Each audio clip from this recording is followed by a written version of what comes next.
and good to see you all Never done anything to put any in our various forms here.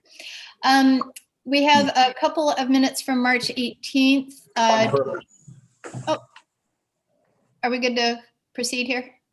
Yep. Okay, great. So approval of the minutes for March 18th. We first have our regular meeting and then the special meeting. Any changes first to the regular meeting on March 18th? Do we have a motion to approve? I move to approve the minutes as submitted for the March 18th meeting. This is Stacy. I second. All those in favor?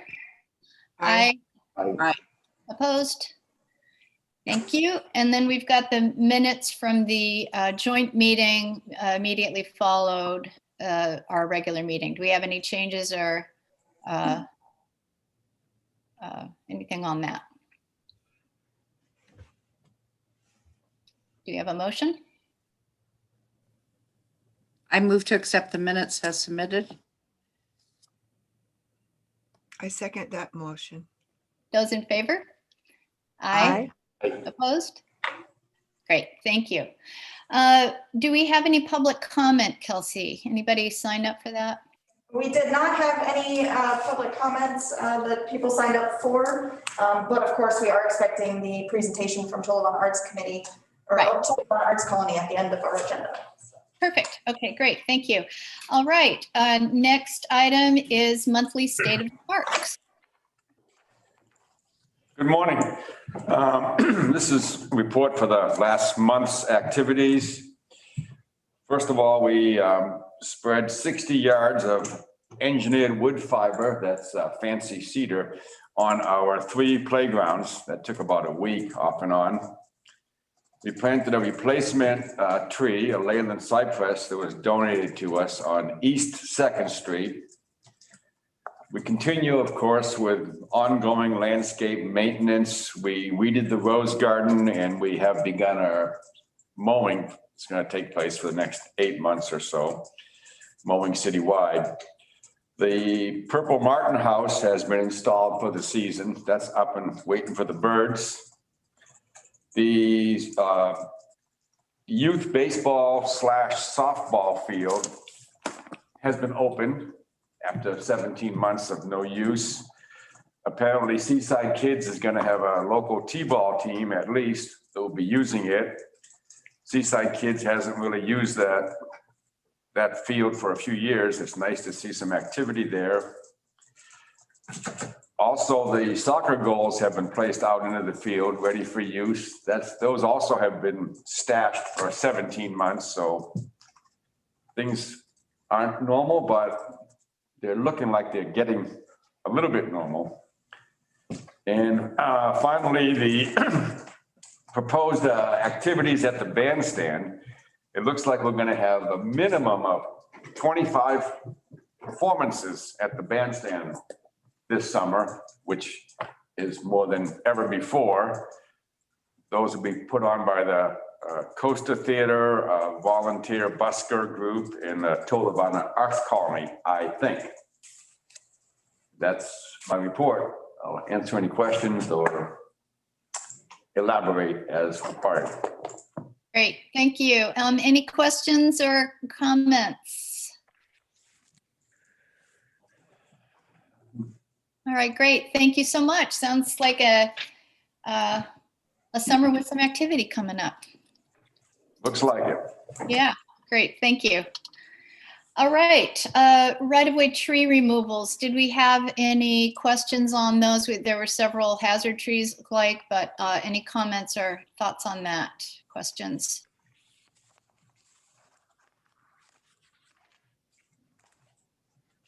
Okay.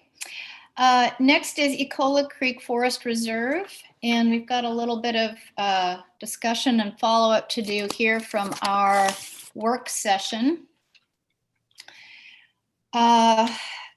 So I think where we are at this point, we will be going back to council on May 11th to their work session.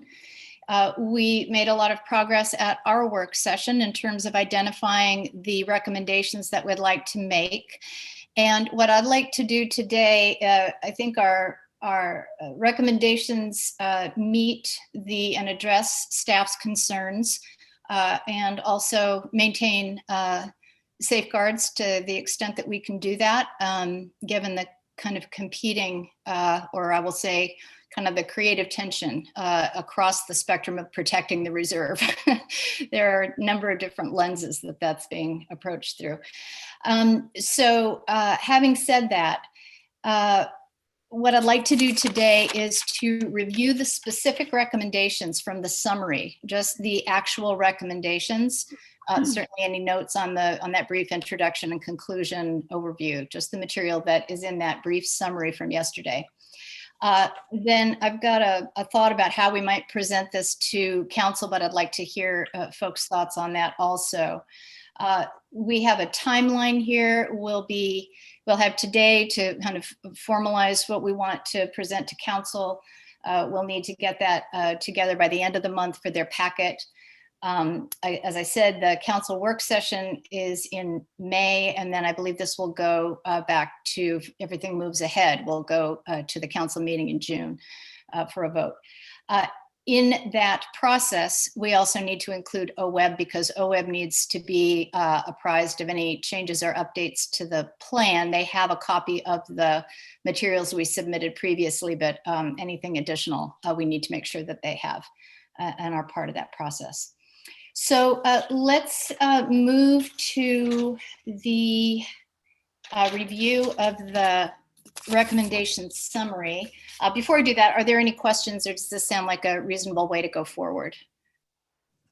I do have a question. There's an email from Kelsey saying that there was a map that Les had submitted, and I could not find that map in our Thank you. Yeah, that actually, Les and I spoke yesterday, and I spoke with Kelsey. I just asked that we pause on that because as a group, we hadn't had a chance to talk about what we wanted to include. And so I think that was just an effort to kind of make sure that that things came and got moved forward. But Les and I did talk about that. And so we're going to certainly include that in our conversation with how we want to approach the materials and what we want to make available to council. Is that okay? Thank Does you. that comport with your understanding, Les? That's exactly right. I was a little premature. Perfect. Well, we hadn't had a chance to talk about that together, so so I think we're all on the same page. But we'll come to that. So thank you. Thanks to everybody. So anything else before we kind of start going through this a bit?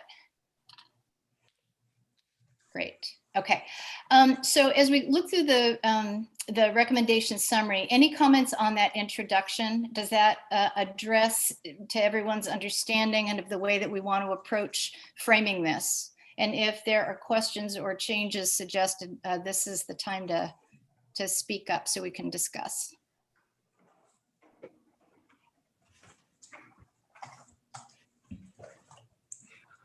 One thing that this is Betty. One thing I was wondering is, the top road, are we talking, we're not talking about the top road going all the way to the power lines, just the bottom road?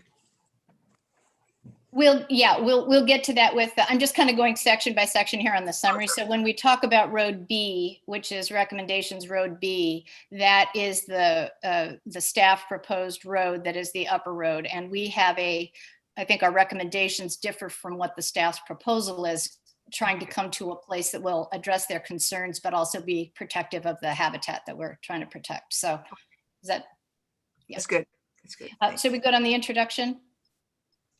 And of course, if folks have thoughts about that, you can always send those later, but we'll move on.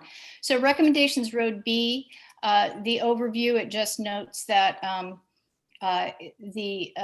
the environment changes dramatically. I included a little section here just to show how that proposed route looks. And that we're really talking about very different environments and very different habitat and the different risk, that there are different risks and different protective factors in each.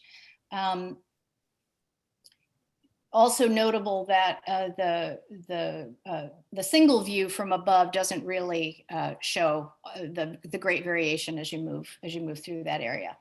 So our first recommendation is to allow maintenance and access by city staff to the upper section of proposed Road B for the purpose of preventing and extinguishing fire, monitoring fire conditions, and for habitat restoration.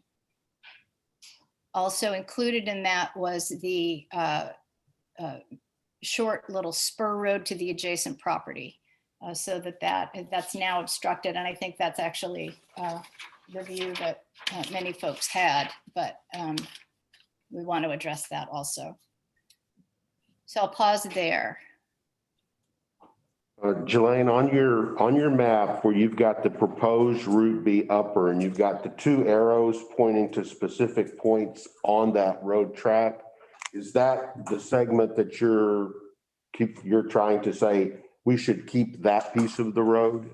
Yes. Is that how to interpret that? Okay. That's in the conifer forest, and that has been identified by the experts as at higher risk. And it changes dramatically as it moves down into the lower portion. It's a very different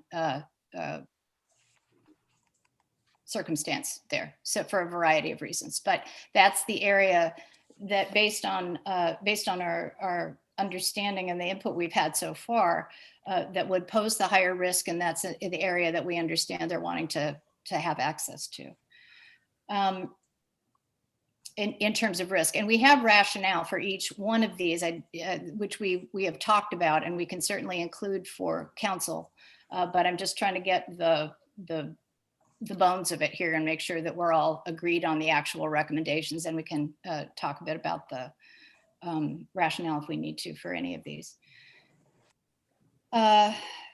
Limiting the maintenance to the minimum necessary. Staff identified wanting to be able to have a pickup truck with a small fire crew be able to access. And so part of that, and this goes back to the safeguards, I think, is keeping the visibility as minimal as possible. We're balancing here, protection in the sense of being able to access in an emergency versus protection, which is minimizing activity up there and human presence up there. So we're in an interesting dynamic with that, and that's the rationale with that. We also talked about installing a security gate. I think that was one of the things staff was also wanting to do, again, placing that strategically. We had talked in our work session about the possibility of the different signage that might go at that entry point. And I think we mentioned possibly or considering no trespassing signs.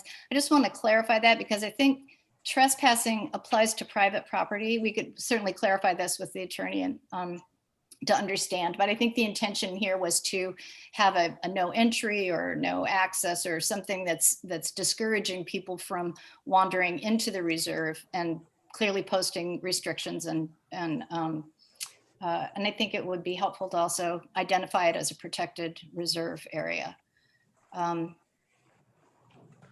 So before moving on there, I'll just pause. Those are the pieces for that upper section of Road B. Does that agree with everybody's understanding? And are there questions or comments about 1 through 4? Well, I have two comments. One, there is a gate and there is signage on the other road, and I know we'll get to that, but whatever we do would be consistent with both of those, right? I would assume. And I was just going to say, one of the things that I spent a little bit of time doing is trying to understand prior activity in the area, and this upper road segment that you've identified would allow us to get back to the conifer thinning project that was done, assuming that we would want to get back to that area. So I think that's a bit of a justification for keeping that access road, over and above maybe the fire need. Thanks. Other comments, questions?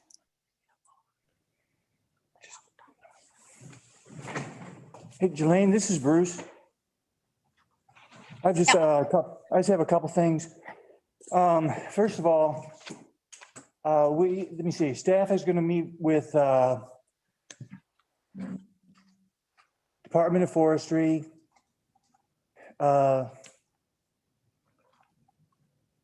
Mark Reckman from the district here. We've invited Barry Sims and others to go over what our road proposal is going to be. That's going to be on May 4th. And the committee is invited to sit in if you would like. But we're going to have a similar meeting to what you're having now. So wanted to let you know about that. And I think we'll have to get back with you as far as what time it is. The other thing, when you were saying that staff was saying that pickups need to get up there, some of you saw some of the equipment that went on the first trip that we went up. Just remember that when we're talking pickups, we're talking F-350s with equipment and water and personnel. So it's not a small pickup truck that needs to get up there. It's the kind of equipment that they use, going into the backwoods. So that'll be important to specify, the initial ask was a pickup truck with a small fire crew of 2 to 3 people. So I think that's important information. So thanks for clarifying. Okay. And I think, of course, ideally, when we get to council, if staff agrees with the proposals here, I think that would be a good situation, but thank you for the heads up about May 4th. And I think it would be good if we can have a meeting with staff and with your committee before the meeting on the 11th. Okay, I let's, have a question about that meeting. Is it a public meeting The meeting that we're having, on May 4th?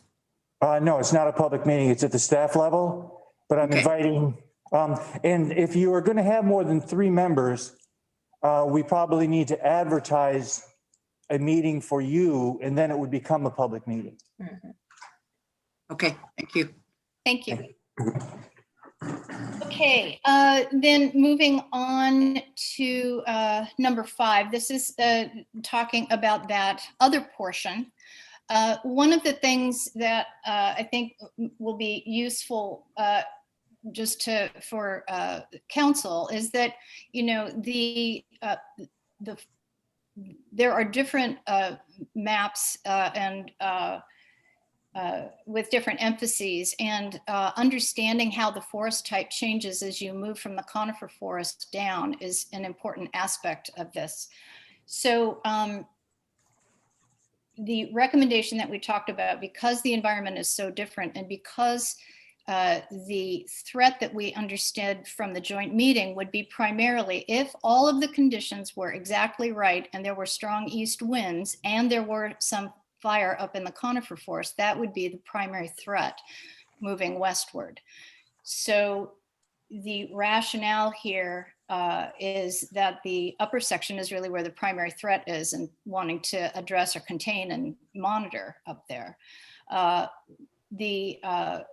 really prohibiting construction or trying to resurrect road through an area that is really reverted largely away from that, it wouldn't apply and for the lower half. So Jelaine, excuse me, this is Bruce. Sorry to break in here. I would say from a staff concern, the primary level concern is that if there is a larger fire approaching, that's the one that I'm concerned as far as burning out the watershed and potentially threatening the city.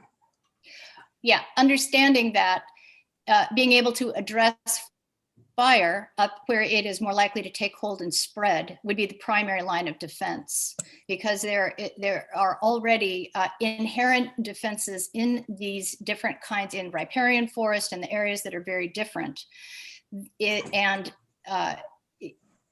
Though under certain circumstances, those could be threatened, the primary defense is going to be addressing that higher up before it gets a chance to get hold and spread. The risk of fire in the riparian areas, the risk of fire starting, is very, very low. So we're talking about the spread. So we do want to make a distinction here between the upper and the lower sections, which is important. So I'm going to ask if we can just move through and get comments from the committee on this. And this is something we can certainly discuss more, but they are different and different for important reasons. And understanding staff's desire to be able to address anything, but it's important to look at the lay of the land throughout here and where the risk is different in the different areas. So any other comments or questions about that prohibiting construction on the lower section of proposed B? Yeah, Jelaine, Yeah. I actually thought that, and I don't know at what point along the road track makes sense to everybody involved, but whatever that point is, the remainder of the road, I think more than just prohibit construction, needs to be permanently abandoned, officially done away with, so that we're not continuing to worry about access. So I would argue for a stronger wording in number 5. Okay, and we could certainly loop back around that. We make a recommendation further on about decommissioning roads and making a plan for that and making that a priority, which we'll get to in a minute. But I think we can loop back around because that is important. And this is, again, the balancing. If there's access at one point, we need to also make sure that we have safeguards, so that it's not inviting people into areas where there's sensitive habitat and where we really don't want there to be human activity. So thanks for that. Other thoughts on that?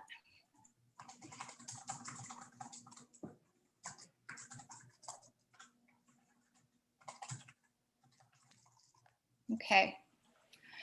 Now, in terms of stronger language, can we come back around that after we look at the road decommissioning and see if we want to add something there? Does that make sense? Add something to 5. Let's do that. Okay. Road A is, again, completely different animal. This road, in terms of what staff has been requesting, this road is already fully functional for that purpose. It's a rock bed road. I am on it frequently through its entire length. And it's accessible. And as Les mentioned, there's a gate. And I think several folks, I think one of the staff tours took folks to the top end, is that right, to Talavana Gate to see that. And then the road runs downhill. And similarly, initially conifer forest, then it gets more riparian. It ends in a wetland next to a large pond and Ecola Creek. So a couple of points here. I think the only thing that we'd need to do here is to keep the road clear of obstructions. We had talked about that. I think one of the staff mentioned that they went to drive down it and there were branches, and that is true. Branches come down a bit, periodically, and obstructions throughout the year. So that would be accessible to keep clear. If mowing is necessary, the blackberries up at the top get mowed periodically as it is, and probably the upper section of the road, but that would be a thing to consider. And again, to maintain the kind of access that staff is requesting. And then just a note to prohibit any other access except for the purpose of power line maintenance. I think the city already has an agreement, and that I believe the power company uses that road to access the power lines for maintenance at that end. So that would be the only other vehicular access there. And the other point on Road A would be to prohibit gravel and grading or improvements on the lower Road A. There's a section of that, and it's relatively short, but it is wetland. It's right next to a pond. It's right next to sensitive habitat, and it is, because it is bounded by water on all three of the four sides, is really a very low fire risk in and of itself. It is passable at this point, but I think we'd really need to look at the OWEB agreement. We talked about not doing improvements in wetland areas and not doing road construction in wetland areas. So I'll pause there and see if there are questions or comments. Oh, and one other thing I should say about that is there is a ready access to the power line corridor at that end. So that gives additional access. That power line corridor, well, I understand it, there's concern about it in terms of potentially initiating a fire. It is also an access for fighting fire or accessing other parts of the reserve. And so that is also a point where that's already available. I don't know if staff's aware of that or not. So, okay, so any thoughts, questions, or comments about Road A?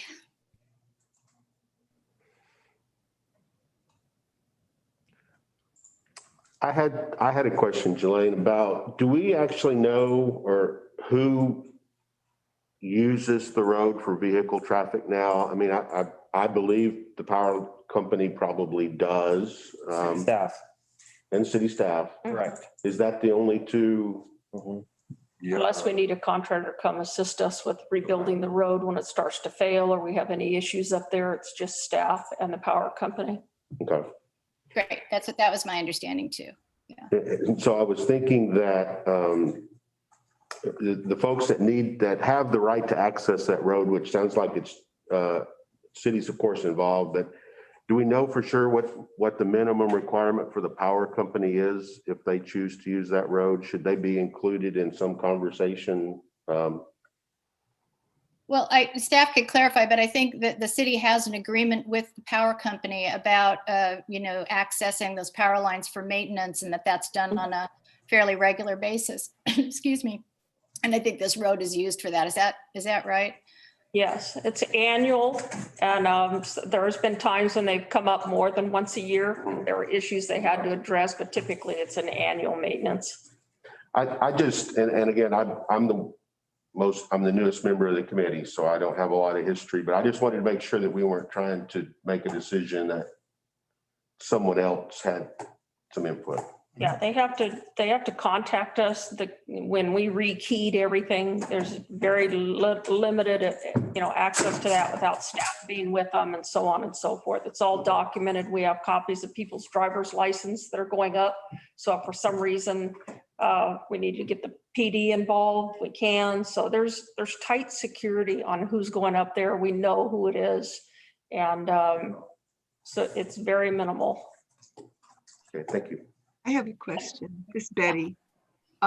When you're accessing the power lines from this Road A, when you get to the power lines, can you drive either way or is there access up the hill there and down the hill?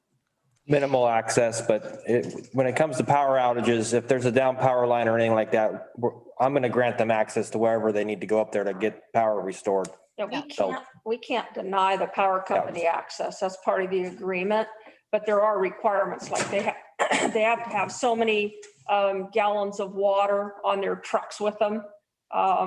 There's all kinds of criteria that they have to have. I can't recite everything off the top of my head, but the main thing is water, fire extinguishers, things like that for immediate fire control if something were to spark as a result of their truck or anything like that. So, and Betty, thanks. And Betty, I think, it kind of depends on how recently the blackberries have been mowed, but you certainly can see the entire, it's very similar as when you're looking at it from the vantage point of where the staffed floor was. And to keep that clear, and they are, I believe, work with the city on keeping that clear. It's not necessarily like a roadway, but it is the fire trucks could access that if there was a fire. That, well, there's access to that line, and then I think the degree is, I mean, I don't know what vehicles the power company uses to get, you know, up there to do their maintenance, but they do maintenance in that corridor, and it is a visible corridor. Excuse me, so that would be a thing to get more detail on. Okay. Yeah, I couldn't speak to that specifically, but you certainly can get to it from that lower portion of the road. Okay, so in terms of recommendations on Road A, then can move forward. And again, in a second, I'll suggest a way we might present this because we do have rationale for each one of these and references.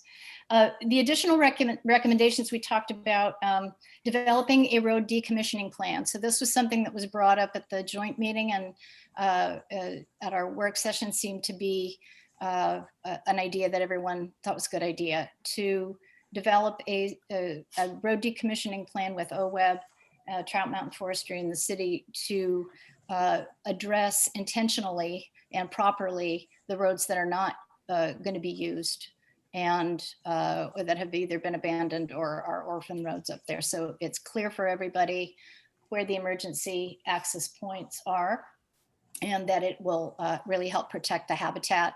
If we do that properly, it can be an enhancement to restoring habitat as well as limiting unwanted access up there.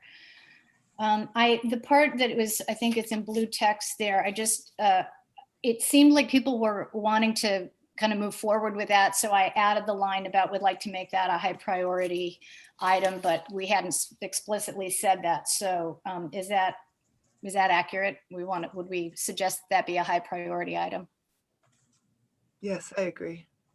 I agree. Agree. I agree.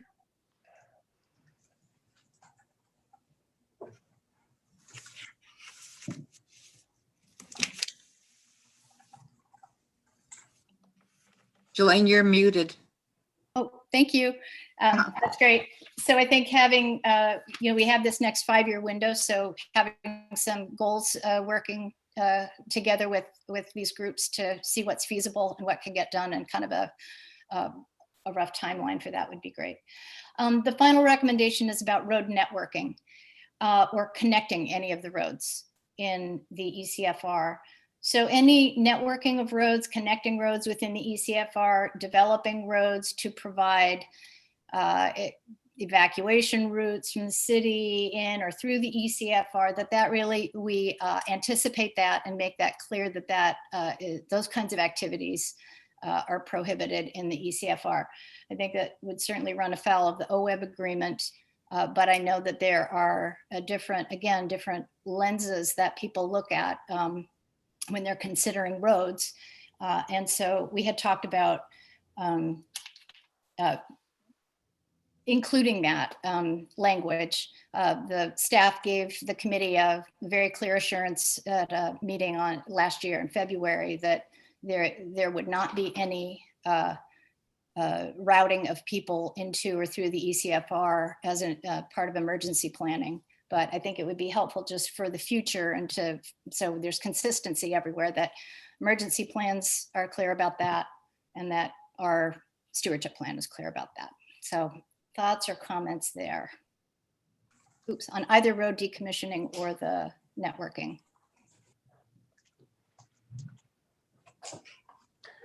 So this is Les. As I was trying to understand what was going on, it looked to me like that the southern road, and I can't remember if that's A or B, is already a loop road. Is that not, that you can access that from either end, or is that not true? No, it is not. And this goes back to, just very briefly, there's been an evolution since the original stewardship plan was developed, and that came into effect in 2013. In that original plan, there were thoughts about, we could possibly do this, or this might be a direction to go, that were included in that plan, but not described as things that must be done. But creating that pedestrian trail and then looping, making it a continuous loop was one of those things. In the intervening years, I think what has become clear is that well, there was a long discussion, I believe, about that earlier in previous years, and it was decided not to do that, not to connect that up. But there are references, still some remaining references to a loop. And that's one of the things that we're going to be doing in our signage update and in our all of the stuff on the website. So it's a pedestrian footpath, but not a loop trail. And I think, again, that really speaks to the shift in emphasis and the recognition that this isn't a recreational area. There are some areas people can access, but we need to take a protective stance, and that there is increasing pressure, as we all know, and that's only going to get more for more people to be up there. And I think there are areas that don't need to have people in them for the protection of the environment and the watershed. So that's my understanding. And folks who were maybe part of that process earlier, if you have things to add or any clarification there, but I think there's been a real evolution over the time.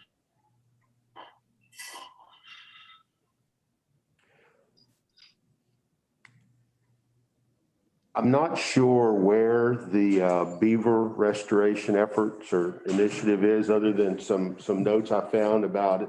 It's along the West Fork.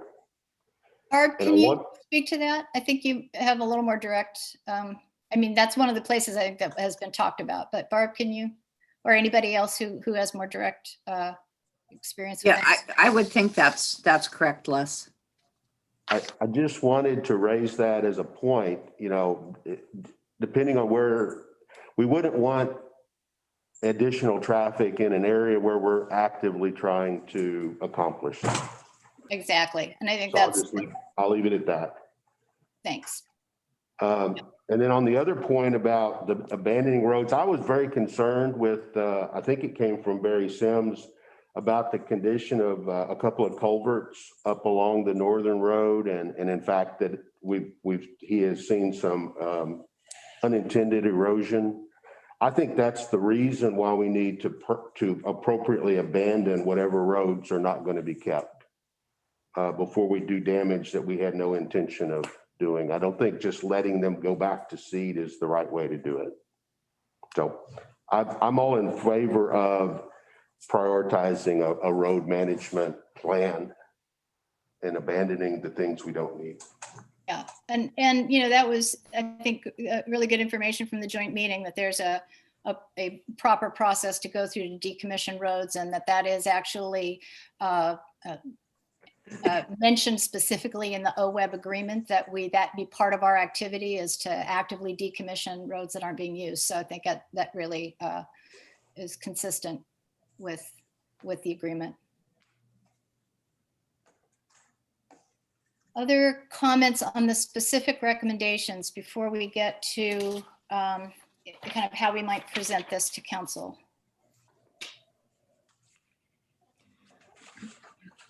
Okay, thank you all. Now, I know that council has a lot to, well, I'll just go back and reiterate. I think if we have a staff agreement on the recommendations, that would be ideal. It will probably make our discussion with council less layered, but in any case, one way we might do this would be to break this into parts. So we could have something very similar to this summary that we're looking at today, and that could be part one. So council can very quickly look at the recommendations and see what it is that we're proposing here. And then we do have, as I said, we discussed at the work session, there's a rationale for each one of these recommendations that also includes references to previous meetings or to the joint meeting. And I think that's important information to have, but we could do that as a part two, where we have the rationale and those references included. So that'll be in the record. The committee can reference that. They can ask questions about it. That could be part of what we present to council just verbally. But I wanted to get folks' feedback on that. Does that seem a reasonable way to go forward, or are there other ideas about how we might present this?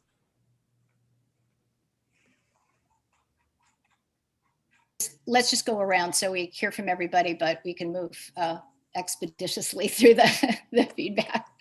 I'm just going to go in the order I see, folks. So we start with Betty. I think that this review you sent out is concise and easy to understand. And so I don't know if you want to make it shorter. I don't think it needs to be shorter. I think it's perfect the way it is, but I'm only looking from what I've gleaned from our meetings, and I think this summarizes it very well. Thanks. Stacy, any thoughts? I agree with Betty. I think it's very well done. And then if council has questions, they could certainly be answered at the time. But I think it's a really good kind of a summary of what we've discussed. Great. Thanks. Barb? Ditto. Good job. Thanks. Les, any comments on that? Does it seem like a reasonable way to go ahead? No, actually, I think you've done a great job of reflecting all the conversations that we've had as a committee. Thank you. I like that. Thank you. So what I'll do then is just leave this essentially as is, this summary.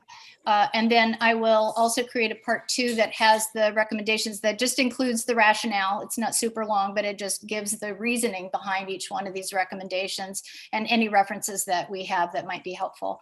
And then I will get that out to folks so you can get your eyes on it before we need to have that for the council packet. And then it sounds like we may also have an opportunity to talk with staff prior to that council meeting too. So we'll have a couple of touch points there, but I'll get that together and to you sooner than later. One thing I just want to kind of put a pin in, and I guess this kind of speaks to the different, again, these different lenses that we look at. The question of protection and also just activity in the reserve and the evolution over time. So I think it's really important that any of the documents that the city has are consistent. Now, the stewardship plan is the document that is determinative of activity in the reserve, but it was brought to my attention, and I think we can maybe put a pin in this for a later discussion. The trails master plan has references to the ECFR that are not necessarily consistent with this in terms of activity in the ECFR. And we want to make sure that any emergency planning or other city planning is consistent. So I think that's a thread we want to follow and make sure that we're that the messaging is consistent around the ECFR and the rationales for that. So I think we'll have a later conversation about that, but I want to move on because we've got a lot of other stuff to cover today. So thank you all very much for that. Next is projects and annual planning. I just want to touch on this very briefly because it will inform our path going forward. It's really just to bring this to your attention again so you can take a look at it. Hang on. I've got something happening here. I'm going to share my screen, and thank you for your patience while I try to do this. So you may recognize this. I was just trying to create a way that for us and for future committees to think about the annual planning cycle for projects. And that some things we do every year, the 12 days planning, the grants, preparation, and then every year we're also going to have specific projects in the ECFR and otherwise, which we've been talking about a lot lately. One thought to help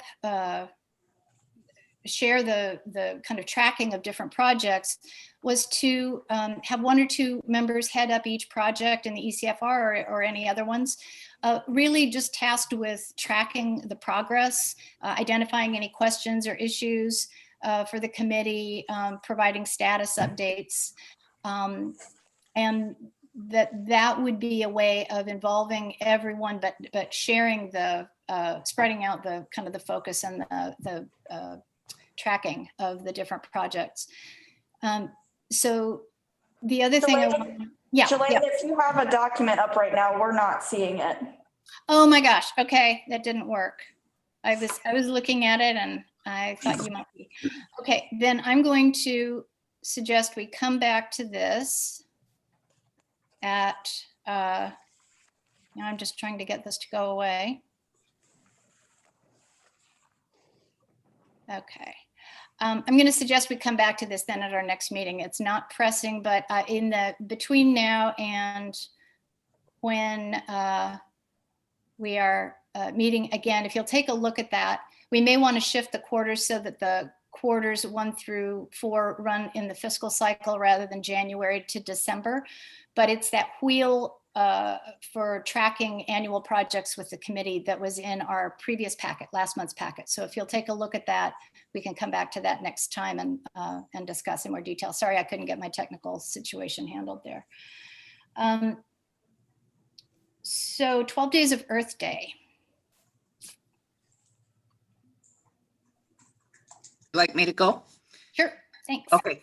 So today's day 5 of our unusual 12 Days of Earth Day celebration. I've been posting something on the city's Facebook page each day, kind of reminding them that we are celebrating and what the next day's activities will be. We have our shred event tomorrow from 10 till 2, and I have Les volunteering, Betty volunteering, and Stacy's son Will volunteering in her place. We will keep the people that come for the shred event in their vehicles until it's time for them to shred. We'll require masks and keep everybody socially distanced as much as possible. And then basically everything else will be, I'll just make a post on Facebook. The Solve beach cleanup already has at least 100 people signed up for it, and they have increased it now to 150. So there's still spots available. That's Saturday from 10 to 1. And the only other thing that I kind of thought of yesterday is that I kind of would like to do something special on Thursday, the 22nd, the actual Earth Day. And we have each year, the Tree City USA, the Arbor Day Foundation sends us a designation for how many years in a row we've been a Tree City USA. That's consecutive years. And so I talked to Trevor yesterday about just putting the 12th year designation on the signs on that day. And is Trevor still in the meeting? Just walked out, but he texted me and said, don't forget to ask you for the date that you'd like to have that put up. Okay, on Thursday, which 22nd. is 22nd. So say again, I didn't hear you. Thursday, the 22nd on Earth Day. Excellent. So April 22nd, we'll do it. Right. Okay. And I have the signs, so. Okay. You have a time? I was going to work on your schedule. Okay. I'll tell them to give you a time. Okay. Thanks very much. Does anybody have any questions? Betty has, Yep. where should we, I'm so new to this. Where do I meet you for the shred? At the Midtown parking lot, right in front of City Hall. Okay, thank you. And we'll be starting at 10 a.m. So if you get there at 5:02, that'd be perfect. Okay, hun. Don't forget your mask. Okay. Great. And have you got that all, is that event all covered now, Barb? Well, I think we have 4 volunteers, so Okay. we're going to do the Great. best we can. All right. Anybody else would like to volunteer? I mean, it's hard to say what the volume's going to be. I've heard a lot of people say they're coming. So we'll do the best we can. Okay. Yeah. And I will just say that if I am able to get there, I will just show up with a mask and you can direct me wherever. Okay. So I'll do Thank my you. best to be there. Okay. All I right. can also get my husband to come with me. So there'll be 2 of us. Great. Okay, thank you. So we are going to move on to a proposal from Talavana Arts Colony. Andrew, thank you for the materials that you sent ahead of time, and thanks to the city for the additional information. I think this is sitting inside of a little bit larger context of having to do with the very lengthy back and forth that the committee went to council with about our parks code and the discussion of events in parks, and then the most recent iteration of the special events ordinance. So I think there is there's something that we're going to want to address there, but I'm going to turn it over to Andrew so he can have his time here to present to us, and then we can discuss and see what makes most sense after that. Andrew, thank you. Andrew, you're muted still. You might want to unmute there. You'd think after a few years of this Zoom thing, we'd be good at it, but here we are. Thanks for the time. Barb, can I ask you just real quick, when and where again is the shred event? It is tomorrow, April 16th from 10 a.m. to 2 p.m. at the Midtown parking lot. 10 to 2 in Midtown. Okay, thank you. So yeah, thanks for the time. I'm reaching out because our biggest fundraiser of the year was canceled last year due to COVID, and it's likely, I mean, it's going to be canceled again, at least the part of the event where we hold an indoor silent auction. It's kind of a big deal. My board asked, we started brainstorming about what could we do to, bring some of that, fundraising back. They suggested art in the park, and that would be kind of what it sounds like, a festival type event where we have artists working, art for sale, performances, food, drink, that sort of thing. Kind of I like to think of it as a street fair, but we don't have to close down a street because in Cannon Beach, we don't have enough streets that we could close down to do something like that. I spoke with some city staff, and there was talk about, with the city planner, we looked at the rules, and it seems like we'd have to get some kind of, is it a variance or a special permission to do something like that? And I would just like to hopefully have the blessing or the support of the Parks Committee. And I would love to know a little bit more about, you said that you've kind of been working on these issues, and that hasn't made it to our radar yet. So I'd love to know where your kind of general feeling is. I know I just want to make a distinction too, that this is I think it's doing something for nonprofit with a nonprofit for the community is different than trying to go there and, put up a fish and chips cart or some kind of just direct for-profit experience. So I would love to know where you guys are just kind of at in general. Great, thanks. Just to clarify, it was just putting some context around. There's been a long and ongoing conversation about about special events in the parks more generally, how that impacts our parks code, which is, parks are first come, first serve. And so anyway, that I won't go into that, but there's just been a long conversation about that. And then there is the piece around, commercial activity in the parks.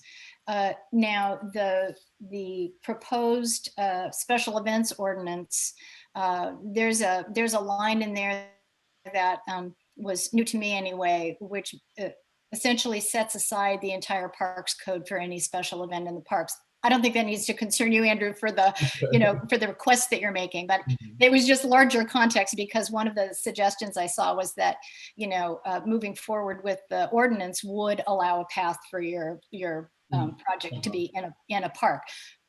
I think we can still have this discussion today and talk about options and see what might work, but I wanted to have that as context for folks because it's been part of a larger conversation. I think this might be our first test case of, oh, okay, here's a special event that wants to go in a park. So that's all I meant by that. We can follow up on that as we need to with staff, but there may be implications. So just open it up. Can we go around and just get folks input or questions after having looked at the materials?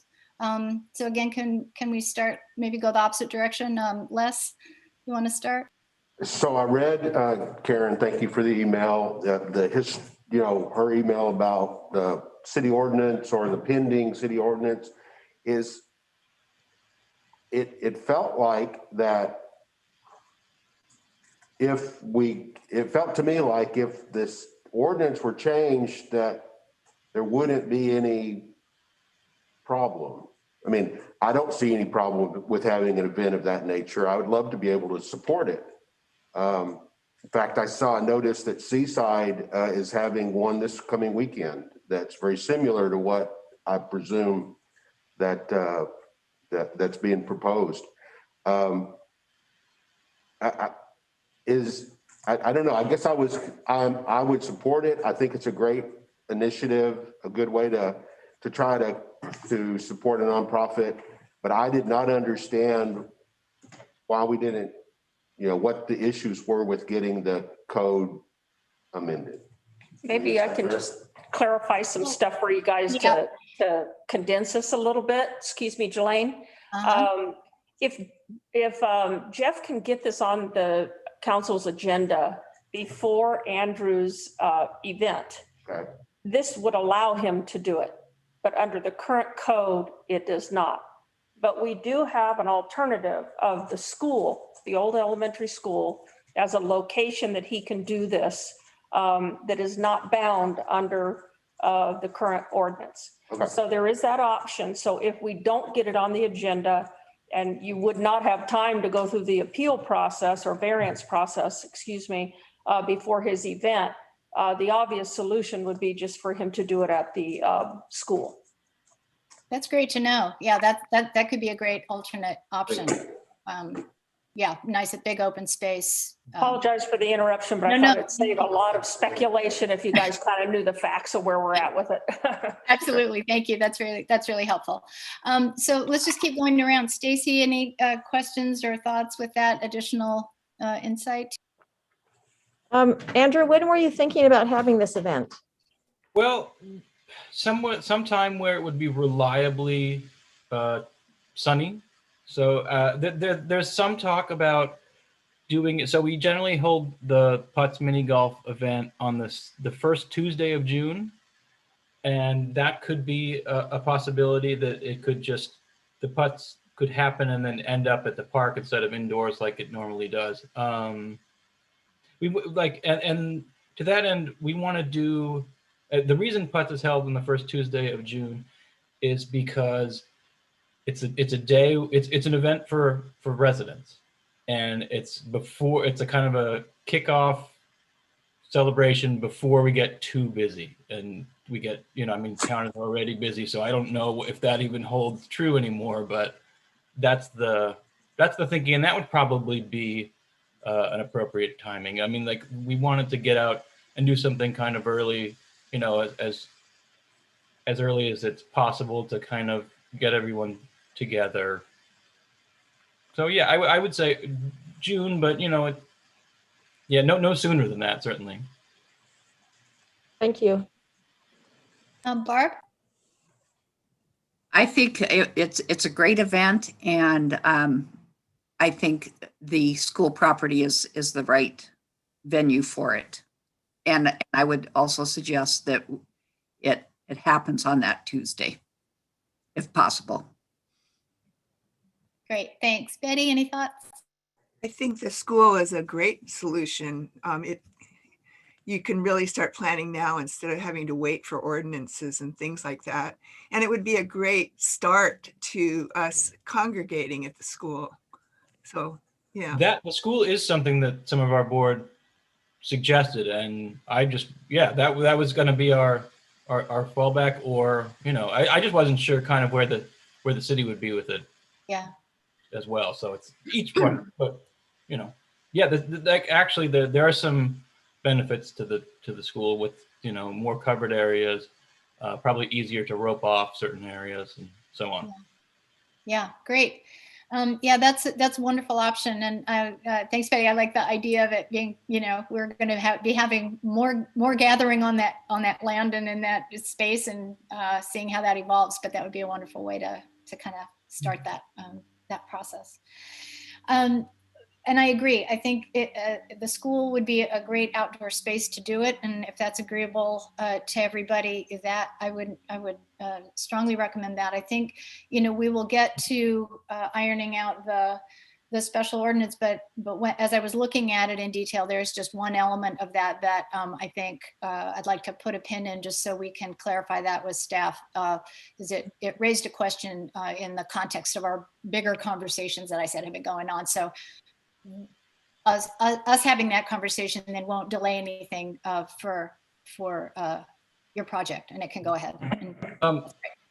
No, yeah, it's good that there is some, talk and progress towards that end, because I do know the Coaster Theater, not this year, but next year is hopeful of doing something like a Renaissance fair, and I think and I don't want to speak for them, but I think the downtown city park might be a better option, because there probably be performances that could take place on that stage as well. So, there's potential, I guess, is all I'm saying.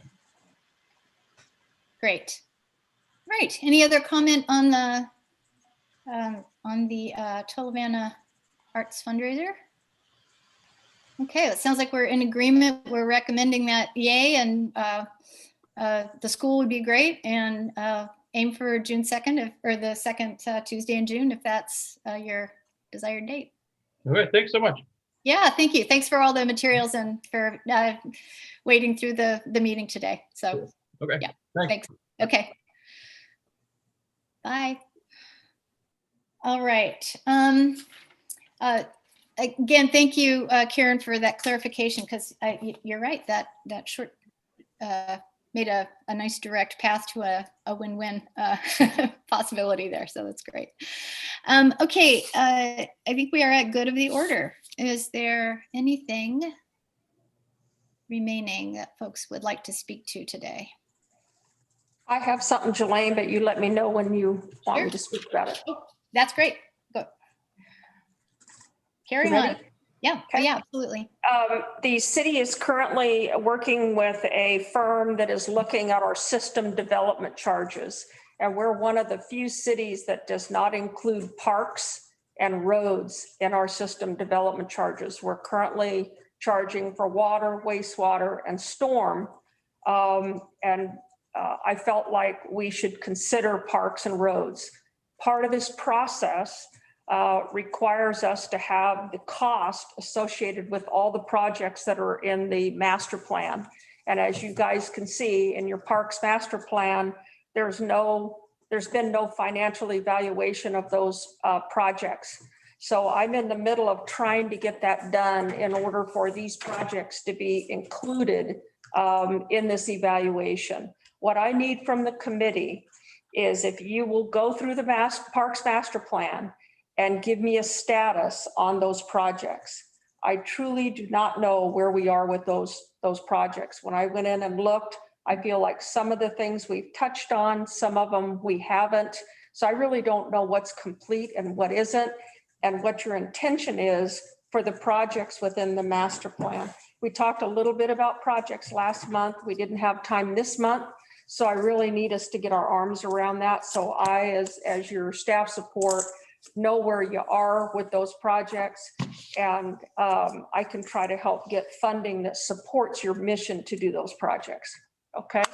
Yeah, great. Thank you. And, I think next month we will have a little more space to spend more time with projects. We can talk about how we want to both manage the management of projects annually, but certainly this. So if I can ask everybody to read through the Parks and Trails Master Plan, I think this is, it's a really nice dovetail with that question I mentioned earlier, there are some, at the time that was developed, there were some proposals there that I think we can address and make consistent with what we're proposing in the ECFR now and kind of where the status is there. So I think this will be a great time to revisit that and get everything current, and then we can do that with the projects as well. So Yeah, I don't want to spend time and money trying to get estimates on something that may be obsolete or you guys have already completed.